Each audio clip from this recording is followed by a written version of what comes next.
Hello everyone, welcome back to my channel. This is Pramila Yadav. उम्मीद करती हूँ आप सब बहुत अच्छे होंगे। आपकी एग्जाम की प्रिपरेशन अच्छी चल रही होगी। आज हम बात करेंगे type of houses in Ladakh. हम ये घरों के प्रकार पढ़ क्यों रहे हैं। हर बार आपके सीटेट एग्जाम में एक क्वेश्चन टाइप ऑफ हाउसेज से पूछा जाता है, चाहे तो वो आपसे कश्मीर के घरों के बारे में पूछे, चाहे लद्दाख के घरों के बारे में पूछे, चाहे मनाली के घरों के बारे में पूछे, चाहे राजस्थान के घरों के बारे में पूछे, या फिर आपसे असम के घरों के बारे में पूछे। ये 6 के 6 टॉपिक हैं, एनसीईआरटी ईवीएस में गिवन है और इन 6 टॉपिक से ही एक नंबर आपका पक्का बनता है। लास्ट क्लास में हमने घरों के प्रकार में कश्मीर के में किस तरह के घर होते हैं उसके बारे में डिस्कस किया था। वहां पर ट्रेडिशनल जो घर है वो किस तरीके के बने हुए होते हैं, हाउस बोट होती है, सिकारा होता है, डोंगे होते हैं, ये सब क्या होता है, ये सब हम लास्ट क्लास में डिस्कस कर चुके हैं। आज हम बात करेंगे लद्दाख में जो घर है वो किस तरीके के पाए जाते हैं। लद्दाख के घरों के बारे में डिस्कस करेंगे। दूसरा हम बात करेंगे चंगपा जनजाति के बारे में जो रेबो टेंट में रहती है, जो लद्दाख में ही रहती है। इन सब चीजों के बारे में हम डिस्कस करेंगे। देखिए, लद्दाख के जो ट्रेडिशनल होम है, जो पारंपरिक घर हैं, वो किस तरीके के बने हुए होते हैं।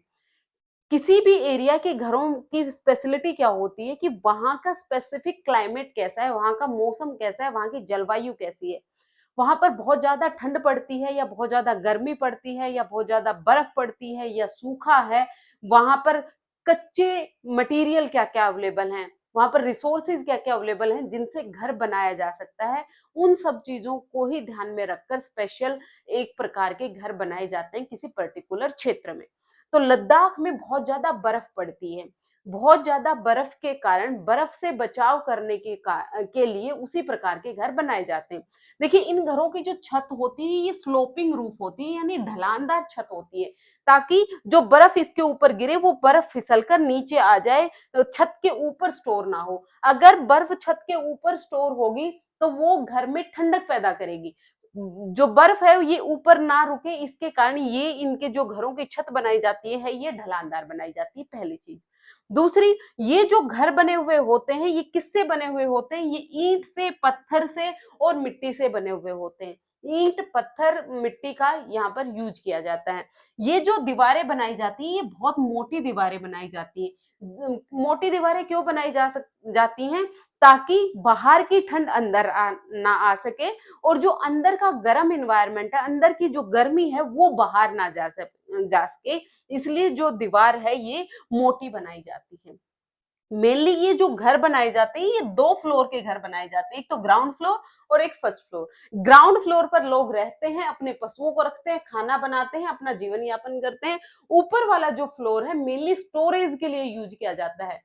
स्टोर क्या किया जाता है, सर्दियों में जलाने के लिए लकड़ी का स्टोर किया जाता है, पशुओं को खिलाने के लिए घास सुखाकर स्टोर की जाती है। तो ये एक तरह से स्टोरेज का यूज किया जाता है फर्स्ट फ्लोर पे। इस इन घरों की जो सीढ़ियां हैं वो लकड़ी की बनी हुई होती है और सीढ़ियां अंदर की तरफ ही होती है। या तो ये जो पोर्टेबल सीढ़ी है इसका यूज किया जाता है, या दूसरी इनके अंदर अगर घर सीढ़ियां बनी हुई हैं तो वो घर के अंदर ही बनी हुई है। क्यों? क्योंकि यहाँ पर ठंड बहुत ज्यादा होती है। अगर फर्स्ट फ्लोर से, ग्राउंड फ्लोर से फर्स्ट फ्लोर पर जाना है तो अंदर से ही चले जाएं, क्योंकि बाहर तो बहुत ज्यादा स्नोफॉल होती है। इसलिए घरों के अंदर से ही सीढ़ियां बनाई जाती है और सीढ़ियां लकड़ी की बनी हुई होती है। ये मोटा मोटा है लद्दाख के ट्रेडिशनल घरों के बारे में।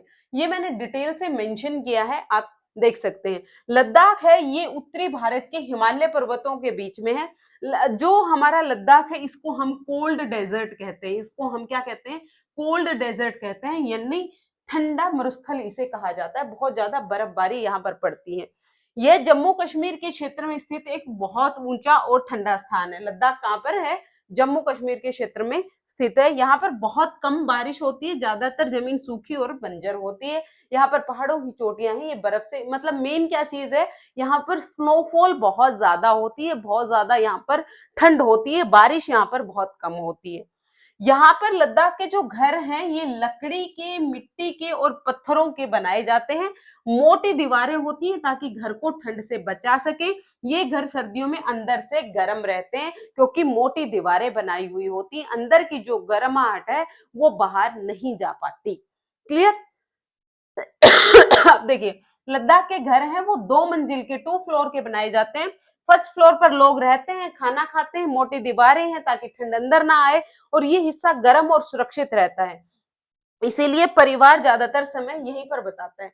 जो हमारे यहाँ गर्मियों का दिन होता है, वहां पर गर्मियां नहीं होती। गर्मियों के टाइम भी वहां पर टेम्परेचर 10 से 20 डिग्री सेल्सियस होता है। जब गर्मियां होती हैं तो ये कभी कभार अपने पशुओं को ऊपर ले जाते हैं या खुद भी ऊपर धूप सेकने चले जाते हैं। उपले फ्लोर का भी ये रहने के लिए इस्तेमाल करते हैं। लेकिन जब बहुत ज्यादा ठंड होती है तो ये अपने पशुओं को भी नीचे रखते हैं और खुद भी नीचे ही रहते हैं। सेकंड फ्लोर का क्या काम है? इसका उपयोग लकड़ी, घास और अनाज रखने के लिए किया जाता है। सर्दियों में जलाने के लिए लकड़ी, जानवरों को खाने के लिए घास, यानी एक तरह से स्टोरेज का यूज किया जाता है। अपर फ्लोर और जो ग्राउंड फ्लोर है वो रहने के लिए और जानवरों को रखने के लिए इस्तेमाल किया जाता है। अब हम बात करते हैं चंगपा ट्राइब की। इंपॉर्टेंट है, हर बार यहाँ से क्वेश्चन पूछा जाता है। चंगपा ट्राइब, चंगपा ट्राइब है, ये लद्दाख के क्षेत्र में रहती है। ये घुमंतू लोग होते हैं। घुमंतू यानी ये एक जगह स्थायी घर बनाकर नहीं रहते, एक जगह से दूसरी जगह पर घूमते रहते हैं। घूमते किस लिए हैं? रिसोर्सेज की तलाश में। लद्दाख है, एक सूखा एरिया है, वहां पर ये ज्यादातर ये जो चंगपा जनजाति है, इनका जीवन यापन का सहारा है ये पशुओं को, पशुपालन करते हैं। और पशुओं में ये क्या पालते हैं? बकरी पालते हैं। बकरी, भेड़ और याक, ये तीन चीजें मेनली ये पालते हैं। तो ये घास की तलाश में, पानी की तलाश में एक जगह से दूसरी जगह पर ये घूमते रहते हैं। इनका मुख्य रूप से चंगथांग प्लेटू क्षेत्र में ये रहते हैं। कहां पर रहते हैं? चंगपा, चंगथान में ये रहते हैं। चंगथान की जो ऊंचाई है वो कितनी है? ये सभी लाइनें आपको याद रखनी है, क्योंकि क्वेश्चन आपसे इन लाइनों से ही पूछा जाता है। यहाँ पर ही आपको ये डिजिट बदल के देगा, क्या उसकी हाइट है वो 4600 है, यहीं पर गलती हो जाएगी आपसे। कितना है? 4500। 4500 भी एक्यूरेट नहीं है, 4880 है। लेकिन आप 4500 याद रख सकते हैं।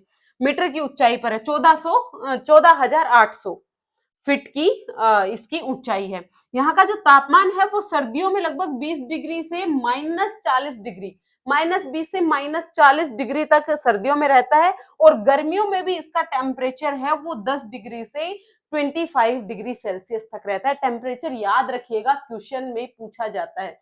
चंगपा जनजाति कहाँ रहती है? चंगथान में रहती है। कितनी हाइट पर है? 4500 मीटर में। मीटर और फीट दोनों में याद रखना है, क्योंकि दोनों से ही ऑप्शन बनाए जा सकते हैं। 14,800 की ऊंचाई पर है। यहाँ पर सर्दियों का टेम्परेचर -20 डिग्री से लेकर -40 डिग्री सेल्सियस तक रहता है। और गर्मियों का जो टेम्परेचर है वो 10 से 25 डिग्री सेल्सियस के बीच ही रहता है। इनका जीवन बहुत कठिन होती है, क्योंकि यहाँ पर मौसम बहुत ठंडा होता है, बर्फीली हवाएं चलती है तथा संसाधन सीमित हैं। तो ये अपने इन्वायरमेंट के अनुसार जीवन यापन करते हैं। सॉरी। चंगपा लोग हैं, ये परमानेंट हाउसेज में नहीं रहते हैं। ये अपने याक, शिप और गोट के साथ एक स्थान पर दूसरे स्थान पर घूमते रहते हैं। इसीलिए इनको नोमेड्स या फिर घुमंतू लोग कहते हैं। एक जगह से दूसरी जगह क्या क्या पालते हैं, मैंने आपको पहले भी बताया था, याक, शिप और गोट ये पालते हैं।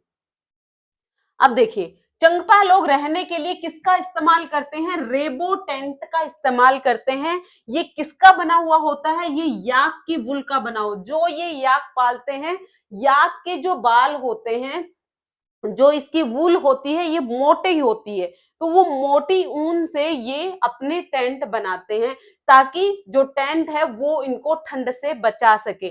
तो याक की ऊन से ये रेबो टेंट बना हुआ होता है। इंपॉर्टेंट है, आपसे ऑप्शन में पूछ सकता है रेबो टेंट किसका बना हुआ होता है? याक की ऊन से बना हुआ होता है। यह ऊन मोटा और मजबूत होता है, इसलिए तंबू को ठंड और हवा से बचाता है। ऊन को हाथ से बुनकर मोटे कपड़े की तरह तैयार किया जाता है। अब देखिए, ये होता है रेबो टेंट। रेबो टेंट बहुत बार क्वेश्चन पूछा गया है। ये रेबो टेंट है, किस लिए इस्तेमाल किया जाता है? ये खुद रहते हैं, जानवरों को इसके अंदर नहीं रखते हैं। लोग अपने चंगपा जनजाति के लोग अपने परिवार के साथ इसके अंदर रहते हैं। बना किसका होता है? याक के वूल का बना हुआ होता है। ये देखिए, इनके पशु होते हैं जो इनके आसपास चल रहे होते हैं। इसको रस्सियों की मदद से, पत्थरों के साथ इसको रोका जाता है, ताकि यहाँ पर जो बहुत तेज हवा चल रही है, हवा इस टेंट को उड़ा ना ले जाए, इसलिए इनको बांध कर रखा जाता है, ये रेबो टेंट होता है। अब देखिए, याक के वूल से बना हुआ होता है, ये हम बात कर चुके हैं, क्योंकि इसके जो बाल हैं ये मोटे होते हैं और मजबूत होते हैं, ये ठंडी हवा और बर्फ से इसको बचाते हैं। अब देखिए, तंबू का आकार है ये त्रिकोणीय और शंकु के आकार का होता है, अभी हम देख चुके हैं। यह लकड़ी के खंभों और रस्सियों से बांधा जाता है, नीचे की ओर चौड़ा और ऊपर की ओर नुकीला होता है, ताकि बर्फ और जो हवा है वो आसानी से फिसल सके। देखिए, इसकी जो शेप है ये तंबू का शंकु के आकार की है। अगर इस पर बर्फ गिरे या फिर इस पर जो हवाएं चले वो पास आउट हो जाए, इसके ऊपर ही ना रुके, बर्फ इसके ऊपर ही ना रुके, इसलिए ये शंकु के आकार का बनाया जाता है। अब देखिए, इनका सबसे ज्यादा इनका जो जीवन यापन चलता है वो पशुपालन से ही चलता है, और पशुपालन में ये मेनली किस पर फोकस करते हैं? पेशमीना गोट्स पर। ये जो आपको पिक्चर दिख रही है ये भेड़ की नहीं है, ये बकरी है, पेशमीना गोट है। पेशमीना शॉल के बारे में आपने सुना होगा, कश्मीर के सबसे फेमस शॉल होते हैं। पेशमीना शॉल से भी क्वेश्चन पूछा जाता है, एक वीडियो में मैं आपको डिटेल में बताऊंगी किस तरह से वो शॉल बनाया जाता है, कि कितना टाइम लगता है उसे बनाने में, कितनी उसकी कॉस्ट होती है, सब चीजें हम डिस्कस करेंगे। तो ये किससे? पेशमीना गोट से, पेशमीना गोट की ये पालन करते हैं। इस इनकी जो वूल को प्राप्त करने के लिए इन बकरियों से बहुत मुलायम और महंगी पेशमीना वूल है वो प्राप्त होती है, इससे शॉल और गर्म कपड़े बनाए जाते हैं। ये लोग पेशमीना वूल प्राप्त करने के लिए इन बकरियों को पालते हैं। चंगपा लोगों का भोजन साधारण और गर्म होता है, जौ, दूध, मक्खन वाली चाय और बटर टी और मीट आदि खाते हैं। गर्म भोजन शरीर को ठंड से बचाता है। दो चीजें हमने पढ़ी आज, लद्दाख के ट्रेडिशनल घर किस प्रकार के होते हैं और जो रेबो टेंट है वो किस प्रकार के होते हैं। होपफुली आपके डाउट क्लियर हुए होंगे। अगर आपको वीडियो पसंद आया, लाइक शेयर सब्सक्राइब कीजिएगा, और अगर आपको कोई डाउट हो तो आप कमेंट सेक्शन में पूछ सकते हैं। आज के लिए इतना ही, मिलते हैं फिर से। Thank you.